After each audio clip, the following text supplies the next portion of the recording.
ইসলাম বিরোধীরা আরও একটা প্রশ্ন ছুড়ে দেয়, আর তা হলো মুসলিমরা দাবি করে আল্লাহ তাআলা সর্বজ্ঞানী, আর একজন স্রষ্টা যদি সর্বজ্ঞানী হন তাহলে তিনি কেন কাউকে পরীক্ষা করবেন? কারণ তিনি তো আগে থেকেই সবার মনের অবস্থা জানেন, তাহলে পরীক্ষা নেবার আবশ্যকতা কি?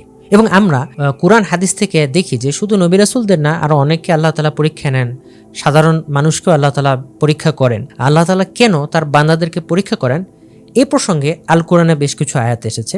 যেমন আল কোরআনে সূরা মুহাম্মাদে উল্লেখ করা হয়েছে, আমি অবশ্যই তোমাদেরকে পরীক্ষা করব যতক্ষণ না আমি তোমাদের মধ্যে মুজাহিদ ও ধৈর্যশীলদেরকে জেনে নেই এবং আমি তোমাদের অবস্থা পরীক্ষা করি। আল কোরআনে সূরা বাকারায় উল্লেখ করা হয়েছে, তুমি এ যাবৎ যে কিবলার অনুসরণ করেছিলে তা এই উদ্দেশ্যে প্রতিষ্ঠিত করেছিলাম যাতে আমি জানতে পারি যে কে রাসূলের অনুসরণ করে এবং কে ফিরে যায়। অনেক সময় ইসলাম বিরোধীরা এই আয়াতগুলোকে উদ্ধৃত করে এবং এই আয়াতগুলো উদ্ধৃত করে অনুবাদের যে জায়গাটা উল্লেখ করা হয়েছে যে আল্লাহ তাআলা বলেছেন যাতে আমি জেনে নেই বা যাতে আমি জেনে নিতে পারি, এই অংশটুকু হাইলাইট করে তারা দাবি করে যে এখান থেকে প্রমাণ হয়ে গেল যে আল্লাহ তাআলা সর্বজ্ঞানী না, নাউজুবিল্লাহ, এবং আল্লাহ তাআলাকেও জেনে নিতে হয়।